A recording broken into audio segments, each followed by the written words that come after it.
Hello बच्चों, आप सभी का आपके अपने YouTube चैनल लिटिल ऑफ 3.0 पे फिर से बहुत बहुत स्वागत है।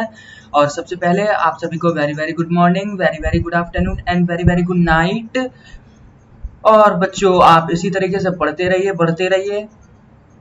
तो मैं मुद्दे पे आऊँ तो आज का जो वीडियो लेक्चर होने वाला है ये द्विविस्थापन अभिक्रिया के ऊपर होने वाला है, जो है 1.2.4। और इससे पहले का जो वीडियो लेक्चर है वो बना है विस्थापन अभिक्रिया के ऊपर। तो अगर आप विस्थापन अभिक्रिया को पहले समझ लेते हैं तो द्विविस्थापन अभिक्रिया को समझना आपके लिए ज़्यादा कुछ मुश्किल होगा नहीं। वैसे मुश्किल तो है नहीं, पर अगर आप विस्थापन अभिक्रिया को समझ लेते हैं तो आसानी हो जाएगी। तो बच्चों, जैसा कि हमने विस्थापन अभिक्रिया के बारे में पिछली वीडियो लेक्चर में पढ़ा, थोड़ा मैं पहले आपको विस्थापन के बारे में बता दूं। अगर आपने नहीं देखा वीडियो तो देख लें। वैसे मैं इसमें बता दे रहा हूँ कि विस्थापन का वैसे हिंदी में मतलब होता है, अगर हम सिर्फ विस्थापन को देखें, द्वि को ना देखिए, सिर्फ विस्थापन देखें यहाँ से, तो विस्थापन का मतलब होता है हटाना। जैसे कि मैंने अपने पिछले वीडियो लेक्चर में एग्जांपल दिया एक राजा का, कि जो एक ताकत की माना दो राज्य है, उसमें से एक राज्य जो है वो ताकतवर है और दूसरा राज्य कमजोर है। तो ताकतवर राज्य का जो राजा है वो कमजोर राज्य के राजा पर जब अटैक करता है तो कमजोर राज्य का जो राजा है वो हार जाता है ताकतवर राजा से। यानी कहने का क्या मतलब हुआ कि जो ताकतवर राजा था वो कमजोर राजा को हटा दिया उसके राज्य से और उसके राज्य पे उसने कब्जा कर लिया। तो यही मतलब होता है विस्थापन का, कि किसी भी चीज को उसके स्थान से हटा देना, उसी को बोलते हैं विस्थापन। ठीक है। अब देखो, जैसे हम गांव वाले का भी एग्जांपल ले, कई बार होता है ना कि कोई बांध वगैरह डैम वैम बन रहा होता है तो लोगों को उस इलाके से हटा दिया जाता है। यानी हम अक्सर इस शब्द का यूज करते हैं कि लोगों को विस्थापित कर दिया जाता है, मतलब उस इलाके से दूसरी जगह विस्थापित यानी हटा दिया जाता है। तो विस्थापन का मतलब तो यही होता है। लेकिन अब हम द्विविस्थापन का मतलब देखें तो क्या है ये। अब क्योंकि ये जो हम चैप्टर पढ़ रहे हैं इसमें रासायनिक अभिक्रिया के बारे में बताया गया है, तो विस्थापन या द्विविस्थापन जो भी होगा वो अभिक्रिया जो रासायनिक अभिक्रिया है उन्हीं यानी जो समीकरण है उनके बीच होने वाला है। तो अगर हम समीकरण को देखते हुए द्विविस्थापन का मीनिंग निकाले तो इसका मतलब ये होगा, मतलब तो वही होगा कि हटाना, लेकिन द्विविस्थापन का मतलब ये होगा कि डबल तरीके से हटाना। अब ये डबल तरीके से क्या हटा सकते हैं इसको जानेंगे हम पढ़ते हुए नीचे। तो ये जो वीडियो लेक्चर है काफी लंबा नहीं होगा, छोटा ही होने वाला है। तो यहाँ पर क्रियाकलाप दिया हुआ है कि 1.10। देखो, इसको पढ़ने का भी एक तरीका होता है कि आप इसको 1.10 नहीं पढ़ सकते हो, यानी 1.10 इसको आप इस तरीके से नहीं पढ़ोगे, ये हमेशा क्या माना जाएगा, गलत माना जाता है। आप इसको पढ़ोगे 1.10, ये गलत, ये सही माना जाता है। ठीक है। तो ये भी एक पढ़ने का तरीका है, तो आप छोटी छोटी बातों को ध्यान में रखें। आगे बढ़ते हैं कि यहाँ पे क्रियाकलाप 1.10 में बताया गया है कि एक प्रखनली में 3 मिलीलीटर सोडियम सल्फेट, किसका, सोडियम सल्फेट का विलयन लेना है। ओके। एक अन्य प्रखनली में 3 मिलीलीटर बेरियम क्लोराइड लेना है। ठीक है, मतलब एक में तो लेना है, एक प्रखनली में 3 मिलीलीटर सोडियम सल्फेट और एक प्रखनली में लेना है 3 मिलीलीटर बेरियम क्लोराइड, दोनों विलयनों को मिला लेना है। फिर उसके बाद बोला गया है कि इसके बाद आपने क्या देखा, तो हम क्या देख सकते हैं आगे। अगर हम बढ़ेंगे, अगर मैं यहाँ से आगे बढ़ूं, जैसे देखो यहाँ पे चित्र दिया हुआ है 1.9 और ये चित्र है बेरियम सल्फेट तथा सोडियम क्लोराइड का निर्माण। देखो, सोडियम सल्फेट के विलयन युक्त प्रखनली, यानी ये जो प्रखनली है इसमें सोडियम सल्फेट है, और बेरियम क्लोराइड के प्रखनली, यहाँ पे क्या लिखा हुआ है, बेरियम क्लोराइड के विलयन युक्त प्रखनली, और ये जो प्रखनली है इसमें है बेरियम क्लोराइड। तो आगे बढ़ते हैं। अब जैसे बच्चों अगर इस चित्र को देखें तो ये चित्र जो है 1.9, इसमें लिखा हुआ है कि बेरियम सल्फेट तथा सोडियम क्लोराइड का निर्माण। अच्छा देखो, ये है पहला जो प्रखनली है, इसमें है सोडियम सल्फेट। ठीक है, सोडियम सल्फेट के विलयन युक्त प्रखनली, यानी ये जो प्रखनली है इसमें सोडियम सल्फेट है, और ये जो प्रखनली है इसमें सोडियम क्लोराइड है। अच्छा, तो आगे बढ़ते हैं। आप देखेंगे कि श्वेत रंग के एक पदार्थ का निर्माण होता है जो जल में अविलीय है। अब देखो, जब ये अभिक्रिया हुई, ये जब सोडियम सल्फेट और बेरियम क्लोराइड के विलयन को, ये जो दो रसायन है, इसको आपस में मिलाया गया तो एक पदार्थ का निर्माण हुआ जो देखने में कैसा है, श्वेत है, जो जल में अविलीय है। अविलीय का मतलब होता है जो जल में घुले ना, ठीक है। इस अविलीय पदार्थ को अविक्षेप कहते हैं। तो हम कह सकते हैं कि वो पदार्थ, आप इसको लिख लें कि वो पदार्थ जो जल में अविलीय हो, मतलब जो जल में घुले नहीं, उसको अविक्षेप कहते हैं। और जिस अभिक्रिया में अवक्षेप का निर्माण होता है, यानी न घुलने वाले पदार्थ का निर्माण होता है, उसे अवक्षेपण अभिक्रिया कहते हैं, यानी उस अभिक्रिया को अवक्षेपण अभिक्रिया कहते हैं। ठीक है, आगे बढ़ते हैं। देखो, आगे बढ़ने से पहले मैं आपको बता दूं, आयन के बारे में मैं आपको बता दूं कि आयन क्या होता है। ठीक है, धनायन और ऋणायन क्या होता है। माना एक तत्व है जो कि है सोडियम यानी Na, ठीक है, सोडियम यानी Na। अरे मैं इसको मिटा दूं, हाँ, सोडियम यानी Na। अब ये जो सोडियम है, सोडियम में 11 इलेक्ट्रॉन होता है, हमें पता है 11 इलेक्ट्रॉन होता है। आयन के बारे में आपने पिछली कक्षा में पढ़ा होगा, 9वीं कक्षा में, उससे भी पहले। अगर आपको याद ना हो तो मैं बता दूं कि माना एक तत्व लेते हैं, ठीक है, माना सोडियम है, और सोडियम जो है उसमें पता है 11 इलेक्ट्रॉन होते हैं। तो ये जो 11 इलेक्ट्रॉन है, ये अपनी अपनी कक्षा में कैसे व्यवस्थित रहेंगे?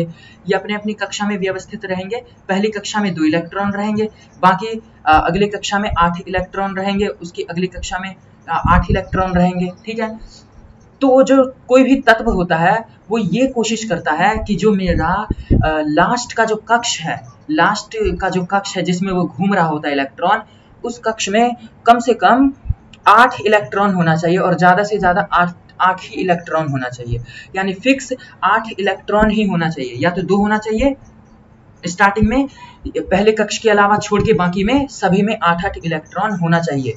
जब भी कोई सा भी जो तत्व है, कोई सा भी तत्व, जितना भी खोज हो चुका है, कोई सा भी तत्व वो व्यवस्थित रह सकता है।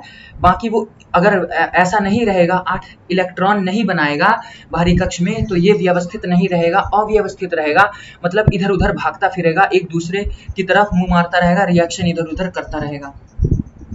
तो हर तत्व कोशिश यही करता है कि मेरा जो बाहरी कक्ष है उसमें 8 इलेक्ट्रॉन भैया बन जाए। ठीक है, अब देखो सोडियम के पास 11 इलेक्ट्रॉन है, तो ये जो 11 इलेक्ट्रॉन है, तो 11 इलेक्ट्रॉन कैसे बटा रहेगा कक्ष में, कैसे कैसे संख्या रहेगा कक्ष में? पहले कक्ष में 2 इलेक्ट्रॉन रहेगा, उसके बाद कक्ष में 8 इलेक्ट्रॉन रहता है, 2n² के फॉर्मूला से, आपको पता हो अगर। ठीक है, अब अगर इसके पास इलेक्ट्रॉन है सोडियम के पास, तो इसको 8 बनाना है, 8 इलेक्ट्रॉन पूरे करना है अपने बाहर वाले शेल में। ठीक है, लेकिन अगर सोडियम को देखा जाए तो सोडियम जो है वो 2 और 8 यानी 10, अब इसके पास बचा है 1 इलेक्ट्रॉन। तो भैया जब 1 इलेक्ट्रॉन बचा है, तो अब ये 7 इलेक्ट्रॉन कहाँ से लाए? 7 इलेक्ट्रॉन लाना इसके लिए मुश्किल है, लेकिन अब क्या ये 1 इलेक्ट्रॉन त्याग तो सकता है, मतलब ये जो 1 इलेक्ट्रॉन है उसको कहीं दूसरे को दे तो सकता है, बाहर निकाल तो सकता है।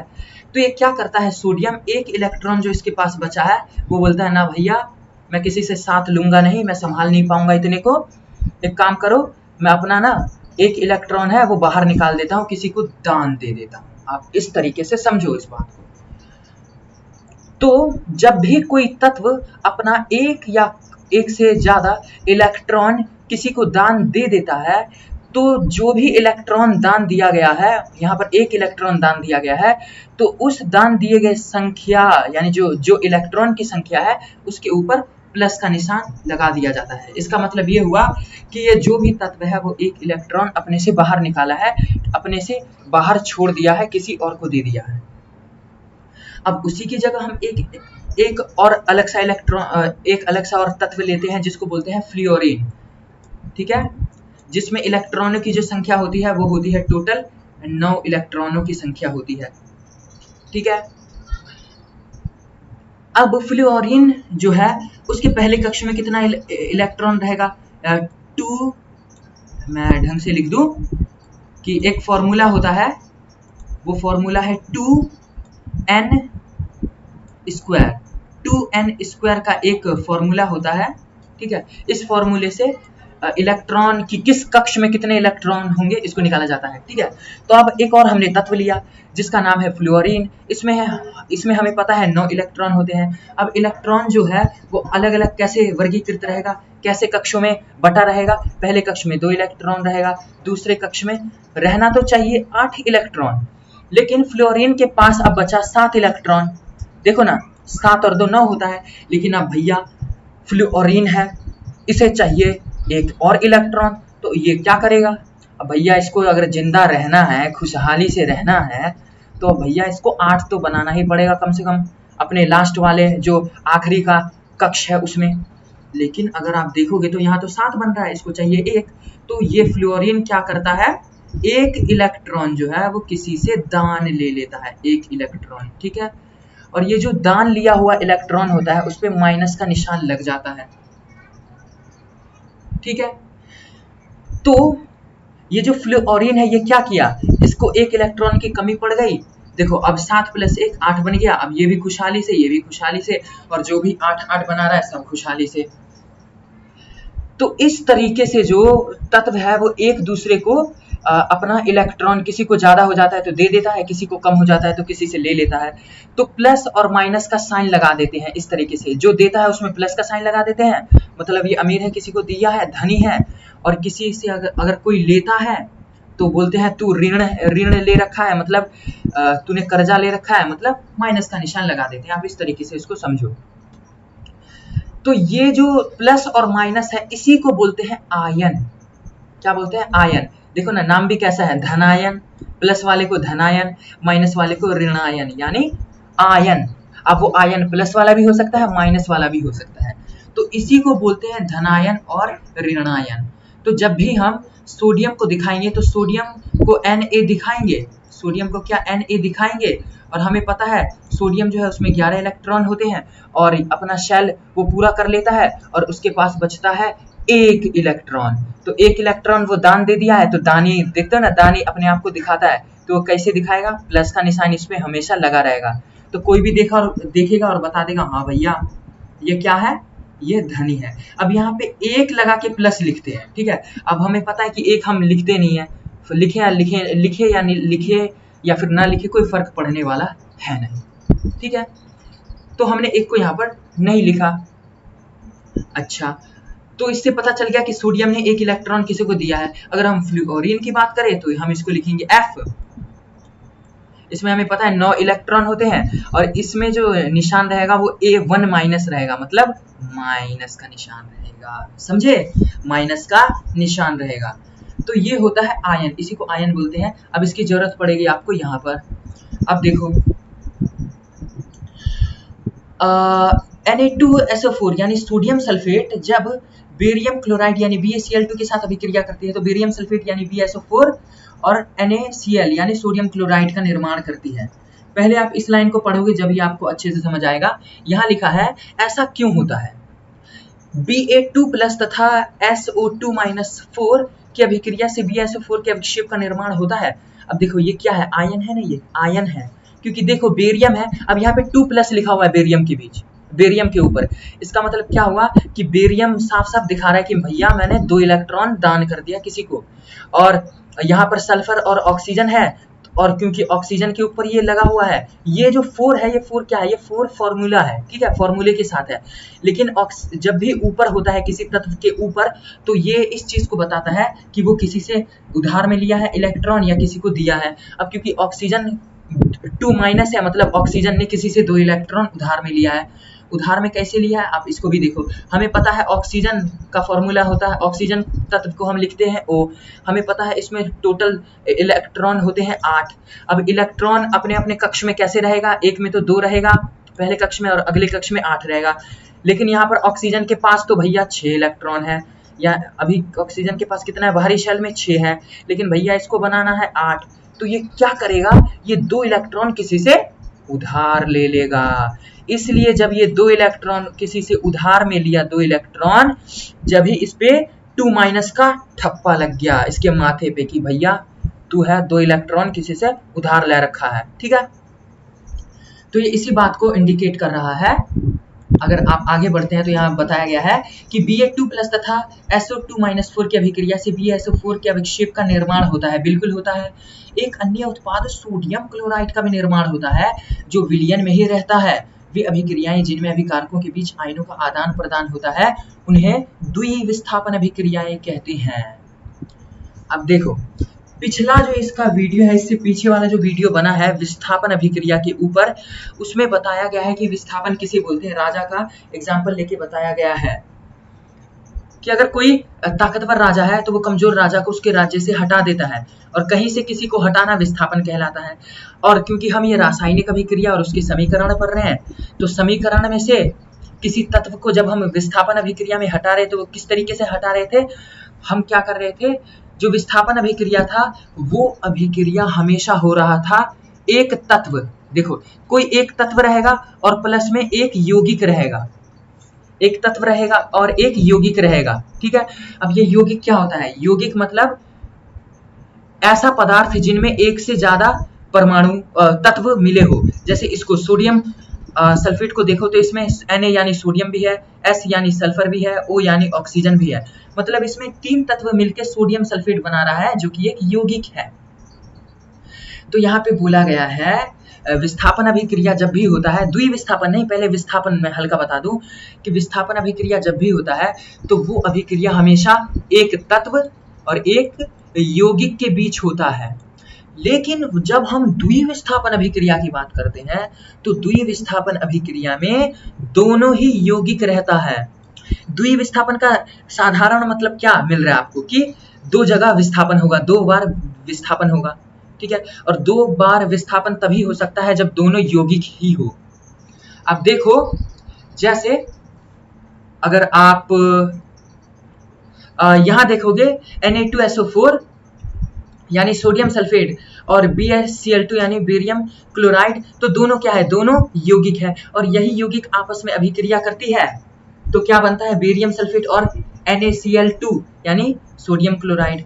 अब देखो द्विविस्थापन है तो हमें पता है 2 बार विस्थापन होगा, 2 तत्व का विस्थापन होगा, तो देखो ना हो तो रहा है। देखो इन दोनों यौगिक को अगर हम देखते हैं तो यहां से देखोगे सोडियम जो है वो बेरियम क्लोराइड से बेरियम को हटाकर इसका स्थान ले लेता है, मतलब बेरियम को हटा देता है और यहाँ पर सोडियम आ जाता है। देखो NaCl2, क्या सोडियम बेरियम को हटा के खुद बन यहाँ पर हो गया और NaCl2 बन गया यहाँ NaCl2, ठीक है। तो एक जगह अभिक्रिया हो गई, क्या अभिक्रिया हो गई, एक जगह अभिक्रिया हो गई, ठीक है, एक विस्थापन हो गया। लेकिन अगर ध्यान से देखोगे तो बेरियम भी सोडियम को हटा रहा है, दोनों एक दूसरे को हटा रहा है। तो देखो ना, बेरियम जो है वो सोडियम को हटाकर सोडियम की जगह Ba आ जाता है और SO4 बना देता है। देखो यहाँ है BaSO4, मतलब ये दोनों यौगिक जो है एक दूसरे का जो तत्व है वो विस्थापित कर देता है। और क्योंकि यहाँ पर 2 तत्वों का विस्थापन, यानी बेरियम तो तत्व है ना और सोडियम भी तत्व है, क्योंकि यहाँ पर 2 तत्वों का, एक इस तत्व का और एक इस तत्व का आपस में ही विस्थापन यानी चेंजेस, अदला बदली यानी हटाने का काम हो रहा है 2 बार, तो इसीलिए इस अभिक्रिया को द्विविस्थापन अभिक्रिया कह दिया है, ठीक है। तो आप इस बात को ध्यान में रखें। और हाँ, आप इस लाइन को अंडरलाइन कर लें कि यहाँ पर बताया गया है कि वे अभिक्रियाएं जिनमें अभिकारकों के बीच आयनों का आदान प्रदान होता है। अब देखो सोडियम पर भी एक आयन है, बेरियम पर भी एक आयन है, तो इन सब पे आयन लगा हुआ है, मतलब प्लस और माइनस का निशान लगा हुआ है। और आयन हमें क्या बताता है कि किसके पास, कि कौन दानी है कौन गरीब है, मतलब कौन किसने इलेक्ट्रॉन को बाहर छोड़ा है, बाहर अपने से निकाल के किसी को दिया है, और कौन इलेक्ट्रॉन लिया है बाहर से, ठीक है। तो वही बोला गया है कि वे अभिक्रियाएं जिनमें अभिकारकों के बीच आयनों का आदान प्रदान होता है उन्हें द्विविस्थापन अभिक्रिया कहते हैं। उन्हें क्या कहते हैं, उन्हें द्विविस्थापन अभिक्रिया कहते हैं। तो बच्चों, और ये क्रियाकलाप हो गया। इसके आगे वाली वीडियो में हम देखेंगे उपचयन एवं अपचयन अभिक्रिया किसको बोलते हैं, ठीक है। तो ये जो क्रियाकलाप है इसको आप पढ़ लेना एक बार, ठीक है। लेकिन ये जो फॉर्मूला है द्विविस्थापन अभिक्रिया का ये जो समीकरण है आप इसको याद रखें, क्योंकि ये 2019 का जो बोर्ड का एग्जाम था उसमें ये आ चुका है, तो आप इसको थोड़ा ध्यान में रखें, 2 से 3 नंबर में आया हुआ है। ठीक है, तो आप इस बात को ध्यान में रखें। और बच्चों बस आज के लिए इस वीडियो में इतना ही। वीडियो अच्छी लगी हो तो जम के लाइक और सब्सक्राइब कर दो यार, ठीक है, करो और जम के पढ़ाई करते रहो और प्रैक्टिस भी करते रहो। ठीक है, मिलते हैं अपनी नेक्स्ट वीडियो में। जय हिंद, जय भारत।